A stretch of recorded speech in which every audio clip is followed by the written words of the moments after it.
It's the North Country, and believe it or not, I have got on, um, well, down south you might call this a winter jacket. I call this like a fall jacket. In the winter, I go to a parka. But it has been cold in the North Country. It's been down to freezing at nighttime, and this afternoon the high was 49 Fahrenheit.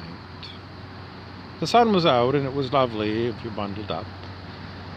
So what does it mean? Well, if you're in Australia, then I guess summer is on its way, and I don't know if you like it. Maybe it's too hot for you. In any event, other than the weather, our next report is again going to be more 3D and dimensional news. Okay, so in 3D, we always believe in cause and effect. That airplane up there, the propeller spins and the airplane goes forward. The reason why, as humans, we are asked to let go of control. Got to explain enough about the propeller? I mean, the control on the airplane is the speed of the propeller. If you want to go faster, you spin it faster. Simple. But when we talk about humans letting go of control of themselves, why are we doing that? It's because, the propeller on a plane is dependent upon a human to set the speed. It's very simple. And as far as humans go, the reason that we want you to let go of control is because we don't expect that nothing is going to happen if you let go of control. We're expecting that by letting go of control, higher consciousness, wiser consciousness will take control of us. And maybe it's like foolish in your mind. It's like, I'm getting in the car and I'm letting go of the steering wheel and we're going to see where we're going to go. No, that's not what we're saying. We're saying the higher consciousness will guide your body to turn left or right. And what's the difference? Well, how do we actually know? I mean, if I'm looking to see if this is working, what do I have as feedback to see if this letting go that so many people talk about actually works in real life? The answer pretty much is you must have faith. Why? Because you're giving it a good long trial to see if it's working better than you yourself doing it the old-fashioned way of, your... In any event, we want to report, for us, the answer is you just get used to letting go of control. And then what happens, it's pretty much you wonder, well, if I was in control, would I do it this way or not? I mean, mostly it's... You can't really tell the difference what you would do if you were choosing what to do versus what the body does on its own. So the model of it all is, does letting go as a way of life work to bring you what? What are you wanting your body to bring you? Pretty much experiences that are pleasant and avoiding situations that are unpleasant. This was the old Tony Robbins teaching from way back when. Spiritual teacher, I guess you'd call it. And I don't know, I don't think Tony Robbins is in the letting go, but I'm not sure. It didn't seem to be. So what do we want to say? Well, what is the goal of letting go? It's pretty much you're people who are complaining about things, you pretty much are told let it go. Are people healthier? The people who let it go? Don't know.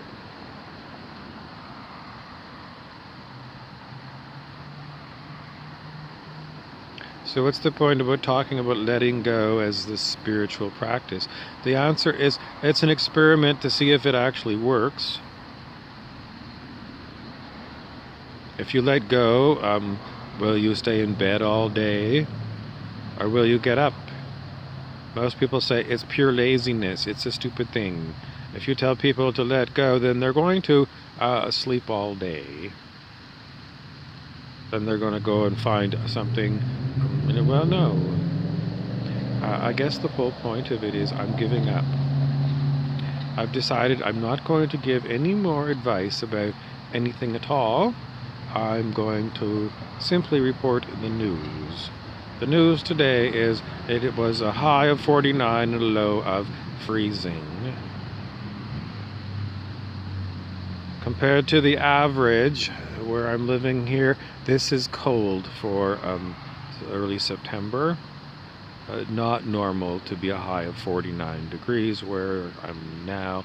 In my Earth history, usually the month of September where I'm at, I would probably be wearing a light summer jacket right now. So it's way colder here, but in other parts of the world it's not. So from a 3D perspective, that's the news. From a 9-dimensional look at the news, we would say the instrument that you're using to talk into, that being a smartphone, is unable to really directly indicate to any of you anything whatsoever. So we say pretty much this is what we call comedy break. And if we can make you go puzzled, then I need like a punchline to make you laugh. But how stupid this last 7 minutes of your life has been, listening to me drone on and on. All the same, I still want to leave you with something as a takeaway so that you'll come back another time and you'll click on me rather than anyone.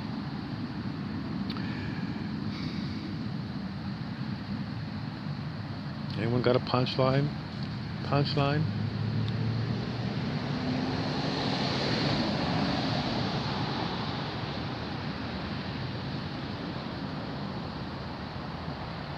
No one's answering. Okay, the answer is it's just me, Bob Frizzell, for the reality game, giving you today's news and filling your time. Please don't tune in tomorrow because I think I'm going to rejig the whole format again. At one point we changed the format to being like nothing but like 1-minute jokes. Little story and a joke. Little story and a joke.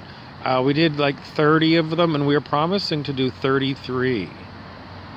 And we didn't do the last 3, so I don't know why.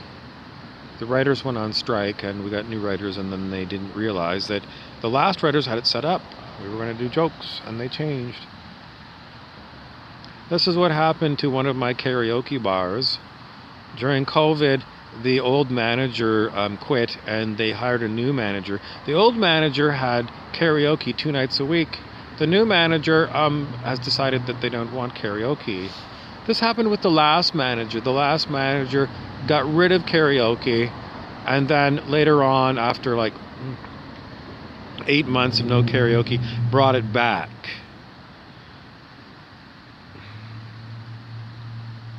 I don't know what else to tell you.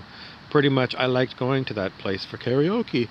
And, the new manager didn't talk to anybody that worked there, the bartender, or maybe they did, and they said, but I was there for karaoke nights and they were very busy. So the bar did good business on karaoke nights. Super good. This is known as institutional memory. And this is why if you buy a business that's got employees, the best thing to do is try not to fire everyone. Because you need someone who knows what was going on before you got there, the institutional memory. And if it's only one old lady who's like 60 years old and might retire on you tomorrow, you're in trouble. Because things that went wrong in the past, these people would know about it, and you're going to be reinventing the wheel, going through the same teething problems as other people.